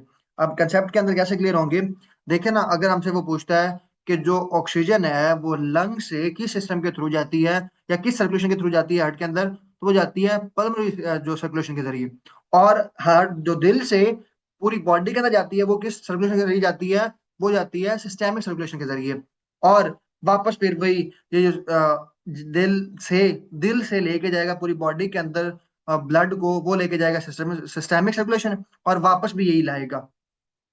तो ये हमारे पास बेसिकली इसके दो तरह की सर्कुलेशंस थी। अब अगर हम बात करें फंक्शन ऑफ ह्यूमन हार्ट की, हमने कर ली है। अब उसके बाद है जी chamber of human heart. Chamber क्या कितने होते हैं? मैंने अभी आपको पढ़ाए हैं, 4 चैम्बर होते हैं। The human heart has 4 chamber, 4 खाने होते हैं। अपर टू आरटीएम, जो ऊपर वाले इस तरह से आपने बना लेने हैं। लेट्स सपोज ये ऊपर वाले, ये भी ऊपर वाले कौन से होते हैं? आरटीएम होते हैं। और नीचे वाले वेंट्रिकल्स होते हैं। दिल के 4 खाने, 4 चैम्बर होते हैं, ऊपर वाले आरटीएम, नीचे वाले वेंट्रिकल्स। अब उसके साथ साथ ये कौन सा होगा? ये राइट आरटीएम होगा, ये लेफ्ट आरटीएम होगा जी। ये हमारे पास नीचे वाले वेंट्रिकल हैं, तो ये राइट वेंट्रिकल, ये लेफ्ट वेंट्रिकल। तो इस तरह से हमारे पास सारे के सारे जो चैम्बर्स हैं उसको हम कैटर करते हैं, इस तरह से इसको देखते हैं। The whole heart is divided into left and right part by a wall made up of tissue called septum. अब देखिए, एक तो हमने कहा ना 4 चैम्बर होते हैं दिल के, 4 खाने होते हैं, उसके साथ वो कह रहा है द होल हार्ट, जो पूरे का पूरा दिल है, is divided to left and right part. ये जो लेफ्ट है, मतलब इस तरह से ये लेफ्ट एंड राइट पार्ट के अंदर डिवाइड हुआ हुआ हमारा हमारा जो पूरा दिल है। ये राइट पार्ट आ गया, ये राइट एंड ये लेफ्ट। वो कह रहा है ये जो दीवार दरमियान में है जिसको सेपरेट कर रही है दिल के लेफ्ट पार्ट को राइट पार्ट से, इसे हम कहते हैं सेप्टम। हम कहते हैं सेप्टम। अब द राइट मतलब जो कह लें कि राइट, यहाँ पे वेंट्रिकल होना चाहिए। वेंट्रिकल एंड आर्टियम receive deoxygenated blood from all over the body by super vena cava and inferior vena cava. मतलब ये इस तरह से हमारे पास क्या आता है, पूरी जो जिस्म से वापस जो ब्लड आता है वो हमारे पास कहाँ पे आता है? राइट, ये यहाँ पे ये आर्टियम लिखा हुआ है, राइट आर्टियम क्या आता है? अंदर आता है। यहाँ पर मैं आपको बता देता हूँ, ये देखिए, सबसे पहले ये सुपर वेना कैवा, जो कह ले सुराख है जहाँ से ब्लड इंटर होता है ब्लड के अंदर, मतलब दिल के अंदर। अब देखिए यहाँ से ब्लड इंटर हुआ है, तो जब हमारी बॉडी से, हमारे जिस्म से जो डी ऑक्सीजनेटेड ब्लड है, पहले क्या हुआ, दिल ने ऑक्सीजन वाला ब्लड बॉडी को भेजा। अब बॉडी के अंदर ऑक्सीजन चली जा चुकी है। अब वो ब्लड जो ऑक्सीजन के बगैर है, जिसे हम डी ऑक्सीजनेटेड ब्लड कहते हैं, वो सबसे पहले कहाँ पे आता है? राइट आर्टियम के अंदर आता है। अब राइट आर्टियम से जो वाल, हम देखते हैं ना दिल के वाल, अब राइट वाल यहाँ पे होता है ट्राइकस्प। ये आके हम पढ़ लेते हैं, आप अभी ये ट्राइकस्प वाल पे ना जाइए। राइट आर्टियम से कहाँ पे फिर जाएगा? राइट वेंट्रिकल के अंदर जाएगा। राइट आर्टियम से ब्लड कहाँ पे जाएगा? राइट वेंट्रिकल के अंदर जाएगा। अब राइट वेंट्रिकल हमने देखा ना कि पल्मोनरी जो सर्कुलेशन होती है, तो राइट वेंट्रिकल से कहाँ पे जाएगा फिर? पल्मोनरी आर्टरी के जरिए कहाँ पे चला जाएगा? लंग्स के अंदर। हमने देखा है ना कि दिल से कहाँ पे जाता है? लंग्स के अंदर। तो किस सर्कुलेशन के जरिए जाएगा? पल्मोनरी सर्कुलेशन के जरिए जाएगा। अब लंग्स के बाद कहाँ पे आएगा? जब लंग्स से, ये इस तरह से आप बना लें, ये देखेंगे, ये राइट आर्टरियम है। ब्लड सबसे पहले यहाँ पर आता है, यहाँ पर आने के बाद ब्लड जाता है यहाँ पर। ये हमारे पास कौन सी होगी? राइट वेंट्रिकल होगी बच्चों। ऊपर वाला आर्टियम, नीचे वाला वेंट्रिकल। राइट आर्टियम से राइट वेंट्रिकल के अंदर ब्लड आ जाता है यहाँ से। अब इसके बाद ब्लड चला जाता है लंग्स के अंदर। लेट्स सपोज ये लंग्स है, लंग्स के अंदर ब्लड चला जाता है। अब लंग्स के बाद जाने के बाद ये ब्लड जो वापस आता है, कहाँ पे आता है? लेफ्ट आर्टियम के अंदर। ये यहाँ पर आता है, लेफ्ट आर्टियम के अंदर आ जाता है। ये ऊपर से घूम के आता है इस तरह से ना, इस तरह से ऊपर से आता है। ये आपने याद रखना है, यहाँ से ऊपर से घूम के आता है। लेट्स सपोज इसको हम दोबारा बना लेते हैं ताकि आप लोग कंफ्यूज ना हो पाए। ये यहाँ पर, अब ये राइट आर्टियम है, तो ये फिर क्या होगा? राइट वेंट्रिकल होगा। ये लेफ्ट आर्टियम है, तो ये लेफ्ट वेंट्रिकल होगा। तो जब हमारी बॉडी से ब्लड कहाँ पे आता है? राइट आर्टियम के अंदर सबसे पहले आता है। इसे हम आप कह सकते हैं डी ऑक्सीजनेटेड ब्लड भी। डी ऑक्सीजनेटेड ब्लड, आप अगर एमसीक्यू आ जाता है ना कि डी ऑक्सीजनेटेड जो ब्लड होता है वो दिल के अंदर सबसे पहले कहाँ पे जाता है, तो वो राइट आर्टरियम के अंदर जाता है। तो वहां से फिर कहाँ पे जाता है, राइट वेंट्रिकल के अंदर जाता है, फिर लंग्स के अंदर चला जाता है। अब ये जो लंग्स है, अब लंग्स से होकर अब यहाँ पर ये ब्लड था ऑक्सीजन के बगैर लंग्स के अंदर आया, जो हमने सांस के जरिए ऑक्सीजन ली है लंग्स के पास थी, ये इस ब्लड को दे देगा। अब ब्लड को देने के बाद क्या होता है, यहाँ से जाके जो ऑक्सीजन वाला ब्लड है वो चला जाता है यहाँ पर लेफ्ट आर्टरियम के अंदर। अब लेफ्ट आर्टरियम से होता हुआ लेफ्ट वेंट्रिकल, और लेफ्ट वेंट्रिकल से होता हुआ पूरी बॉडी के अंदर ब्लड फैल जाता है, और ये सर्कल जो है ये बार बार रिपीट होता रहता है। अब ये लंग्स है, लंग्स से फिर लेफ्ट आर्टरियम के अंदर आएगा, फिर वहां से लेफ्ट वेंट्रिकल के अंदर जाएगा, फिर एओर्टा से होता हुआ रेस्ट ऑफ द बॉडी चला जाएगा। मतलब देखें, जहां से जो ब्लड गुजरना है ना ऑक्सीजन वाला, वो जो सुराख दिल के उसे हम अयोटा कहते हैं, और जहां से डी ऑक्सीजन ब्लड इंटर होना है उसे हम कहते हैं सुपीरियर वेना कैवा। अब आप लोगों ने एक और हमने आज नई चीज देखी है आप लोगों के लिए, कि देखें अगर जो हमारे पास लंग्स और दिल के दरमियान जो सर्कुलेशन होती है उसे हम कहते हैं पल्मोनरी सर्कुलेशन। ये देखें पल्मोनरी आर्टरी के जरिए, और जो ह्यूमन दिल से पूरी बॉडी के लिए होती है वो सिस्टेमिक सर्कुलेशन कहलाती है। अब उसके बाद अगर हम मजीद देखें इसके, तो दिल के जो वाल होते हैं, हमें कहते हैं ना फलां बंदे के दिल के वाल चेंज हुए हैं, अल्लाह ना करे बीमारी होती है, वाल बेसिकली जब खराब हो जाते हैं, तो ये बेसिकली वाल्व होते हैं। और पंजाबी के अंदर यूट्यूब के हम वाल कह देते हैं। There are four valves limiting the direction of flow of the blood to one side only. मतलब दिल के अंदर चार वाल्व होते हैं जो बेसिकली क्या करते हैं, ब्लड की जो डायरेक्शन को चेंज करने के लिए। लेट्स सपोज अगर आप देखें ना, अगर आपने कोई चीज ये जो लेट्स सपोज हमारे पास ब्लड है ना, दिल है सॉरी। अब यहाँ पर अगर हमने कोई चीज यहाँ से गुजारनी है, बॉडी की तरफ लेके जानी है, तो एक यहाँ पे वाल है, एक यहाँ पे है, एक यहाँ पे है, तो अगर हम यहाँ से गुजारना चाहें तो बाकी लेट्स सपोज ये वाल बंद करने पड़ेंगे हमें। तो इस तरह से वो कह रहा है कि हमने क्या करना है, जो ब्लड है उसको डायरेक्शन देने के लिए जिस तरफ हम ले जाना चाह रहे हैं, उसको वाल को हम ओपन रखेंगे उस वाल को, और बाकी हम वाल जो जैसे टैब नहीं होती, वैसे ये बिल्कुल जो हम एक टैब को ओपन कर लेंगे बाकी तीन बंद कर देंगे, वैसे ही ये है कि हमारे पास चार टोटल वाल्व होते हैं, तो हम एक ओपन रखते हैं ताकि हम डायरेक्शन को देना चाहें या जिस डायरेक्शन में हम लेके जाना चाहें, तो बाकी जो हमारे पास बेसिकली है वो बंद हो जाते हैं। हम एक टाइम पे दो भी ओपन कर सकते हैं, ऐसा नहीं कि दो ओपन नहीं हो सकते। एक तो जो डिशनल ब्लड आ रहा होता है, प्रोक्शन वाला जा रहा होता है, तो इस तरह से वो बड़ा फास्टली काम हो रहा होता है। लेकिन हमारा बेसिकली वाल्व के जरिए मकसद ये होता है कि हम ब्लड को डायरेक्शन दिखाना चाह रहे हैं कि हम उसको किस डायरेक्शन में लेके बेसिकली जाएं, तो ये हमारे पास कहलाता है बेसिकली वाल्व। अब उसके बाद जो वाल्व के अंदर मजीद डिटेल है, तो वो बेसिकली है ट्राइकस्प्ड वाल्व और होता है एक बाइकस्प्ड वाल्व। अब ये कौन कौन से हैं, the one located between right आर्टियम एंड राइट वेंट्रिकल के दरमियान।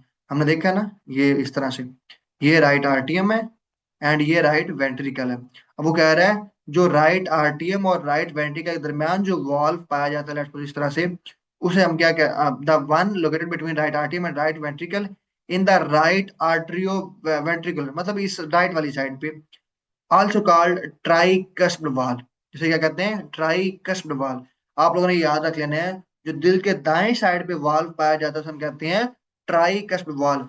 As it is made up of three flaps of tissues. अब ये ट्राइकस्प क्यों है, क्योंकि इसके अंदर टिश्यू की तीन फ्लैप्स, तीन तहें लगी हुई हैं। क्या कह रहे हैं कि जो टिश्यू है तीन तरह के या तीन फ्लैप्स ऑफ टिश्यू लगे हुए हैं, इसलिए इसे कहते हैं ट्राई। हम आपको पता ना, एक होता है मोनो, बाई, ट्राई, ये गिनती है। मोनो मतलब एक, बाई मतलब दो, ट्राई मतलब तीन। तो ये यहाँ पे जो दिल का दायां खाना है या दाई साइड है, उसको जो वाल्व चला रहा है वो कहलाता है ट्राइकस्प्ड वाल्व। और जो दिल के दाएं और बाएं दोनों खानों को दरमियान में जो दीवार अलग कर रही है उसे कहते हैं सेप्टम। अब उसके बाद हमारे पास it prevent the flow of blood back to the आरटीएम ड्यूरिंग सिस्टोल। अब जैसे ये सिस्टोल और डायसिस्टोल भी एक फिनोमेना होता है, आगे हम पढ़ेंगे। वो क्या है, ड्यूरिंग सिस्टोल के दौरान ये ब्लड को कंट्रोल करता है कि ब्लड वापस बैक फ्लो करना ना शुरू कर दे या आरटीएम में वापस ना आ जाए। उसके बाद ये हमारे पास है बाइकस्प्ड वाल्व। एक है ट्राइकस्प्ड, एक होता है बाइकस्प्ड। बाइकस्प्ड होता है मतलब जिसमें दो फ्लैप्स यूज हुई होंगी टिश्यूज की। अब ब्लाई फ्लैप्स का ब्लाई सॉरी बाइकस्प्ड कौन सा होता है, जिसे मिट्रल भी कहते हैं। अब बाइकस्प्ड होता है जो लेफ्ट साइड पे, दिल के बाएं साइड पे, जो यहाँ पर बाई खाने में होगा, जो लेफ्ट आर्टियम और लेफ्ट वेंट्रिकल के दरमियान जो वाल्व होगा, दिल का वाल्व होगा, वो कहलाता है हमारे पास बाइकस्प्ड। ट्राइकस्प्ड जो ट्राइकस्प्ड होता है वो राइट साइड पे होता है, बाइकस्प्ड जो होता है वो बाएं साइड पे होता है। और इसके अंदर बेसिकली हमारे पास जो होते हैं ये two flaps, two flaps of tissues इसमें लगे होते हैं। फिर हमारे पास है पल्मोनरी वाल्व। हमने अभी पढ़ा है पल्मोनरी वाल या पल्मोनरी सर्कुलेशन के अंदर ये लगा होगा, तो मतलब ये कौन सा होगा, ये राइट वाली साइड और लंग्स के दरमियान में होगा। Right semilunar valve is located between right ventricles and pulmonary artery and is called as pulmonary valve. मतलब ये जो हमारे पास है ना, ये देखें, राइट वेंट्रिकल, लेट्स सपोज ये हमारे पास दिल है ना, इसके चार खाने हैं। तो ये हमने पढ़ा है कि ये राइट क्या है, ये राइट आर्टियम है, ये राइट वेंट्रिकल है। अब लेट्स सपोज ये चार खाने से ना बंद कर दें आप इसको। अब यहाँ से एक क्या निकल रही है, हमारे पास एक पल्मोनरी आर्टरी निकल रही है। अब आर्टरी ये मतलब एक तरह से हमारे पास कह लें कि ये एक वही जो नाली होती है खून की, या कह लें बाकी जिस तरह हमारे पास जो होती हैं, क्या कहते हैं उसको, आर्टरीज होती हैं बेसिकली, वही। अब ये लेट्स सपोज ये लंग्स है ना, तो अब लंग्स तक जो हमारे पास ब्लड लेके आ रही है, पल्मोनरी आर्टरी लेके आ रही है, जो वेन्स होती हैं। अब ये जो पल्मोनरी आर्टरी बेसिकली है ये लेके आ रही है ना। अब ये जो हमारे पास ये राइट है ना, राइट वेंट्रिकल, अब राइट वेंट्रिकल और इस पल्मोनरी आर्टरी के दरमियान में एक यहाँ पर बेसिकली जो वाल्व लगा होगा ना, ये इसकी बात कर रहे हैं। ये बाइकस्प होता है। Right semilunar valve is located between right ventricle and pulmonary artery is called pulmonary valve. तो ये बेसिकली हमारे पास क्या कहलाता है, ये हमारे पास कहलाता है, क्या बच्चों कहलाता है, इसका नाम क्या है, बाइकस्प, सॉरी, ये है पल्मोनरी वाल्व। बाइकस्प इधर होगा, ट्राइकस्प इधर होगा, और जो इनके दरमियान में होगा, मतलब ये राइट वेंट्रिकल और पल्मोनरी आर्टरी के दरमियान में ये जो खून की नाली है, और ये राइट वेंट्रिकल दरमियान में जो यहाँ पर जो वाल यूज किया जाएगा, ये कहलाएगा पल्मोनरी वाल्व। और चौथा हमने पढ़ा ना, चार वाल्व होते हैं। एक हमारे पास आ गया ट्राइकस्प, जो दिल के बाएं साइड पे होता है, बाइकस्प जो दिल के दाएं साइड पे होता है, सॉरी ट्राइगस दाएं साइड पे, बाइगस बाईं साइड पे, उल्टा होता है। ट्राई जो तीन वाला होता है वो हमारे पास होता है राइट साइड पे, जो दो फ्लैप्स वाला होता है जो बाइकस पे होता है, वो होता है हमारे पास लेफ्ट साइड पे। और उसके बाद पल्मोनरी होता है, पल्मोनरी बेसिकली होता है हमारे पास राइट वेंट्रिकल, ये राइट वेंट्रिकल और पल्मोनरी आर्टरी के दरम्यान में यहाँ पर होता है। और उसके बाद है aortic valve, aortic valve basically होता है left semilunar valve located between the left ventricle, ये left ventricle and aortic guard और अयोटा के दरमियान में यहाँ पर बेसिकली होगा। और जहाँ से खून निकल कर पूरे जिस्म में जा रहा है, तो यहाँ पर बेसिकली ये जो पाया जाएगा, ये हमारे पास कहलाएगा अयोटिक वाल्व। ये पल्मोनरी वाल्व है, ये अयोटिक वाल्व होगा। और ये सारे का सारा ये आगे स्ट्रक्चर भी बना हुआ है, सर इसको आप देख सकते हैं। अब ये हमारे पास बेसिक कुछ इसके एग्जांपल और है, एमसीक्यूज हैं। Average heart beat, systole and diastole basically क्या होता है, the process of contraction of ventricles and pushing of blood into aorta. जब वेंट्रिकल्स कॉन्ट्रैक्ट करते हैं, जब वो पिचक जाते हैं और वो ब्लड को क्या करते हैं, पंप करते हैं, कहाँ पे, इनटू एयोर्टा के अंदर पंप करते हैं, वो कहते हैं सिस्टोल। और डायसिस्टोल होता है फिलिंग ऑफ वेंट्रिकल्स, फिल हो गया, भर गया, और अब खाली हो गया, भर गया खाली हो गया। तो इस तरह से हमारे पास क्या होता है, सिस्टोल एंड डायसिस्टोल होता है। सिस्टोल एंड डायस्टोल होता है बेसिकली। फिर systole and diastole collectively make a cardiac cycle. जब हमारे पास देखे ना, हमारे पास सिस्टोल हुआ, डायस्टोल हो गया, सिस्टोल डायस्टोल। अब सिस्टोल और डायस्टोल मिलके क्या बनाते हैं, एक कार्डियक साइकिल बनाते हैं। और मतलब एक दफा सिस्टोल हुआ, एक दफा diastole, diastole diastole systole diastole. जब एक दफा स्टोल हुआ, डायस्टोल हुआ, तो मतलब सिस्टोल एंड डायस्टोल हुआ, तो इसके दरमियान में अब ये जो एक पूरा साइकिल बना है ना, उसे कहते हैं हम कार्डिक साइकिल। और कार्डिक साइकिल कंप्लीट होने में कितना टाइम लगता है, 0.8 सेकंड लगता है। मतलब 0.8 सेकंड के अंदर हमारे पास एक कार्डिक साइकिल कंप्लीट हो जाता है, मतलब एक दफा सिस्टोल एंड एक दफा डायस्टोल हो जाता है। उसके बाद ये in a cardiac cycle 0.3 to 0.5 is a ratio of ventricle systole and ventricle diastole. ये आप लोगों के लिए अगर पढ़ना चाहें तो पढ़ सकते हैं, अदरवाइज मतलब ये देखिए टोटल हमारे पास टाइम पीरियड कितना है, 0.8 सेकंड है। अब इसको फर्दर वो आगे सब डिवाइड कर रहा है, छोटी चीजों में लेके जा रहा है। इन a cardiac cycle 0.3 by 0.5 is a ratio of ventricle systole and ventricle diastole। मतलब वो कह रहा है 0.8 सेकंड के अंदर जो 0.3 या फिर 0.5 टाइम पीरियड होता है, वो किसका होता है, वो होता है जी हमारे पास वेंट्रिकल सिस्टोल एंड डायसिस्टोल। मतलब ये कह लें कि 0.3 जो सेकंड टाइम होगा वो किसका होगा, वो वेंट्रिकल सिस्टोल का होगा। 0.5 सेकंड जिसका होगा वो वेंट्रिकल डायस्टोल का होगा। अब उसके बाद है ना कार्डिक साइकिल। अब पूरे कार्डिक साइकिल के अंदर जो 0.1 सेकंड टाइम है वो किसका है, आर्ट्रियल सिस्टोल का। एंड 0.7 जो है वो आर्ट्रियल डायस्टोल का हमारे पास टाइम पीरियड होगा। अब उसके बाद एक और चीज है, the closure of atrioventricular valve during systole produce a लब।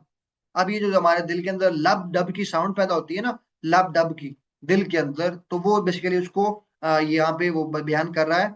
The closure of atrio ventricle valve, जब आर्टरी और वेंट्रिकल उनका जब जो वाल्व होते हैं जब बंद होते हैं तो एक आवाज पैदा होती है, उसे कहते हैं लब, LUB, लब आवाज पैदा होती है, लब साउंड जिसे कहते हैं। And then close of pulmonary artery and aortic valve. अभी देखें, जब हमारे पास क्लोजर जब बंद होती है ना ये वाले, तो लब पैदा होती है। And the closure of pulmonary and aortic valve, जब ये बंद होती है तो डब पैदा होती है। तो this lub dub together forms the heart beat. जो दिल हमारा धड़क रहा होता है ना, अब दिल हमारा लेट्स सपोज हम देखते हैं, अगर हम किसी के दिल के ऊपर ऐसे कान रखें या फील करें, या फिल्मों में हमने देखा है, तो क्या होता है, दिल धड़क रहा होता है, लब डब की आवाज जो पैदा हो रही होती है। अगर आप खामोशी के अंदर 2 मिनट देखे ना, बैठे ना, अगर आप दिल को, अपने दिल की हार्ट बीट को फील करना शुरू करें, तो आपको वो आवाज सुनाई देगी। और वो बेसिकली क्या होती है, लब डब की साउंड पैदा होती है। और ये डिफरेंट वाल्व, दिल के वाल्व को बंद होने की वजह से होती है। जब हमारे पास आर्ट्रियो वेंट्रिकल वाल्व बंद होंगे तो लब की आवाज पैदा होगी, जब पल्मोनरी और एयोर्टिक वाल्व बंद होंगे तो डब की आवाज पैदा होगी। और इसको मिल के क्या क्या बनता है, इसको कहते हैं, इसको हम कहते हैं हार्ट बीट। अब उसके बाद है जी हमारे पास नेक्स्ट वन है, a normal person has heart rate of 60 to 100 beats per minute। एक नॉर्मल इंसान का जो हार्ट बीट का रेट होता है वो 60 से 100 तक होता है। Average heart beat rate of adult human is 72 per minute. तो मतलब क्या कह लें कि एक जो एवरेज रेट है, या कह लें कि एक एवरेज सबका मिला के, छोटे बच्चों से लेके बड़ों तक सबका एवरेज अगर मिला के, सॉरी अडल्ट मैन का जो 18 साल से लेके ऊपर तक है, अब एक से लेट्स को लेकर 18 साल का बंदा है और एक 70 साल का बंदा है, जब हम इनकी एवरेज निकालेंगे तो हमारे पास 72 पर मिनट, मतलब एक 72 टाइम हमारे पास जो है 1 मिनट के अंदर लब डब की, मतलब कह लें कि हार्ट बीट हो रही होती है। अब उसके बाद जी, ये इतना इंपॉर्टेंट नहीं है, लेकिन अगर आप इसको पढ़ना चाहें, ये हमारे पास बेसिकली क्या होता है, tachycardia and bradycardia. Tachycardia and bradycardia होती है। Increase heart rate of more than 100 beats per minute is called tachycardia. जब आपके दिल का जो हार्ट बीट होती है, जब वो 100 से ज्यादा हो जाए उसे हम टैकिकार्डिया कहते हैं। और जब हमारे पास जो स्लो रेट, जब इतना ज्यादा हमारा दिल का हार्ट रेट कम हो जाए कि वो 60 से भी कम हो जाए, उसे हम कहते हैं ब्रेडिकार्डिया। ये देखें, जब हम वन पेपर की तैयारी कर रहे होते हैं ना, तो हम बहुत सारी नई नई चीजें भी सीख रहे होते हैं। अगर आप मतलब बायोलॉजी के चाहे स्टूडेंट भी हैं, या इवन दो अगर आप मैथ के, फिजिक्स के या कोई और स्टूडेंट हैं, तो आपको ये पता चल रहा होगा कि जब देखें अगर हमारा कार्डियक साइकिल कंप्लीट कैसे होता है, लब डब की साउंड कैसे पैदा होती है, कितनी, एक एवरेज स्पीड 72 है, अगर हमारे पास दिल की स्पीड 100 से बढ़ जाए तो हम टैकिकार्डिया कहते हैं, अगर 60 से कम रह जाए तो उसे हम ब्रेडिकार्डिया कहते हैं। तो ये बेसिकली हमारे पास हार्ट का है। आगे काज ऑफ हार्ट अटैक, हमारे पास जो दिल का हार्ट अटैक होने की सबसे बड़ी वजह क्या होती है, सबसे बड़ी वजह होती है ब्लड का जम जाना, या मतलब हाई ब्लड प्रेशर भी हो जाता है। दुनिया के अंदर, ये एक लेटेस्ट एमसीक्यूज भी आया हुआ था रिसर्च के अंदर, दुनिया के अंदर सबसे ज्यादा जिस मर्ज की वजह से अमवात हो रही हैं, डेथ हो रही हैं, वो हार्ट अटैक है। ये आप लोगों ने याद रखना है। उसके बाद ये हमारे पास excess strain and resulting damage from high blood pressure, hypertension. जब ब्लड का प्रेशर बहुत ज्यादा हो जाता है, या ब्लड प्रेशर बहुत ज्यादा बढ़ जाता है, उसे हम कहते हैं hypertension. Hypertension cause the coronary arteries serving the heart to slowly become narrowed from a build of fat. या फिर जो हमारे जो दिल की आर्टरीज है ना, अब आर्टरीज के अंदर खून जल रहा है, अब वो आर्टरीज लेट्स सपोज यहाँ पर इतनी है, ये है, अब इसके अंदर क्या होता है, खून जा रहा है, लेकिन यहाँ पे फैट, जो हम जैसे जो हम घी खाते हैं, डालडा घी, या ऑयली चीजें खाते हैं, या कोई जंक फूड खाते हैं लेट्स सपोज, तो यहाँ पर जो हमारे पास क्या बनना शुरू हो जाती है, क्लॉटिंग होना शुरू हो जाती है, यहाँ पर फैट जमना शुरू हो जाती है। अब ये जो फैट है, ये यहाँ से ब्लड को, जो पहले ब्लड लेट्स सपोज यहाँ से स्मूथ गुजरना था, वो इतनी खाली जगह नहीं है, यहाँ पे जगह कम है, तो वो यहाँ पे फिर क्या होता है, fat, cholesterol and other substance को जुड़ने की वजह से एक प्लेक बन जाता है। मतलब कह लें कि वो वहां पे एक एक कह लें, जैसे नहीं होता पथरी होती लेट्स सपोज, वैसे प्लेक बन जाता है जो खून को रोकता है, आगे जाने नहीं देता। This slow process known as atherosclerosis होता है हमारे पास, एथेरियोक्लेसिस होता है। तो ये इससे क्या होता है, फिर हमारे पास बहुत ज्यादा हार्ट अटैक होने के चांसेस बढ़ जाते हैं। द डैमेज और death of part of the heart muscle that occur as a result is called heart attack. अब एक और चीज आपको बताऊं बच्चों, लेट्स सपोज कहते हैं ना लोग, भी उसको एक हार्ट अटैक आया, 2 अटैक आए हैं, 3 अटैक आए हैं, तो हार्ट अटैक आने से आपका पूरा दिल मुर्दा नहीं हो जाता या दिल खत्म नहीं हो जाता। जिस पार्ट को दिल के जिस पार्ट को ऑक्सीजन नहीं पहुंच रही, उतना पार्ट हमारे पास क्या होता है, मुर्दा हो जाता है, हार्ट अटैक उसको आता है। लेट्स बोलिए हमारे पास पूरा का पूरा हमारा दिल है, और हमने देखा ना ऑक्सीजनेटेड ब्लड अब दिल को मिलना जरूरी होता है या वहां से मूव करना जरूरी होता है। अब लेट्स सपोज दिल के इतने से पार्ट को ऑक्सीजन नहीं मिली, या यहाँ पर जो मतलब आर्टरी आ रही थी ना, आर्टरी आ रही थी, लेट्स सपोज इसके अंदर क्या हुआ, पूरा फैट जमा हो गया, कोलेस्ट्रॉल जमा हो गया, और यहाँ से ब्लड पास नहीं कर सकता। अब क्या हुआ, यहाँ पर ब्लड पहुंच नहीं रहा, तो दिल का इतना हिस्सा क्या हो जाएगा, मुर्दा हो जाएगा। ये हमारे लेट्स सपोज ये हमारे पास क्या है, फर्स्ट हार्ट अटैक आ जाएगा। और लेट्स सपोज किसी और बंदे का यहाँ पर इतने पार्ट को यहाँ पर भी नहीं आ रहा, सेकंड हार्ट अटैक हो जाता है। कहते हैं ना तीसरे बंदा नहीं बचता, समटाइम तो पहले में भी नहीं बचता। अगर वो लेट्स सपोज पहला ही उसका इतना ज्यादा हैवी हो कि वो सारे के सारे ब्लड को या दिल के बहुत ज्यादा बड़े पार्ट को नहीं मिल रहा ब्लड, तो वो पहले दफा में इंसान क्या हो सकता है, उसकी टिकट कट सकती है ऊपर की। तो लेट्स सपोज अगर हम कहें कि अगर वो किसी पर्टिकुलर छोटे से दिल के पार्ट को अगर नहीं मिल रहा ब्लड, तो वो उतना सा हिस्सा ही हमारे पास डैमेज होता है, पूरे का पूरा दिल जो है वो डैमेज नहीं होता। बस ये आपने याद रखना है, जितने इससे ऑक्सीजन नहीं मिलती उतना ही हमारे पास क्या जाता है, डैमेज हो जाता है, और वो हमारे पास क्या कहलाता है, हार्ट अटैक कहलाता है। और समटाइम जितना ज्यादा भी हार्ट अटैक आ सकते हैं किसी बंदे को, अगर उसके उतना उतना थोड़ा पार्ट को वो डैमेज हो रहे हैं तो। Highest number of death caused by heart disease, दिल की बीमारियों की वजह से मरने वाले लोगों की तादाद पूरी दुनिया के अंदर नंबर 1 पे है। उसके बाद जी पास पेपर जो क्वेश्चन है बेसिकली ये आप खुद पढ़ लीजिएगा। तो ये हमारे पास बेसिकली आज का टॉपिक था। आई होप कि आप लोगों को काफी हद तक क्लियर होगी होंगी। बाकी wish you best of luck बच्चों, मिलते हैं चलो नेक्स्ट क्लास में। स्टे ट्यून, अल्लाह हाफिज।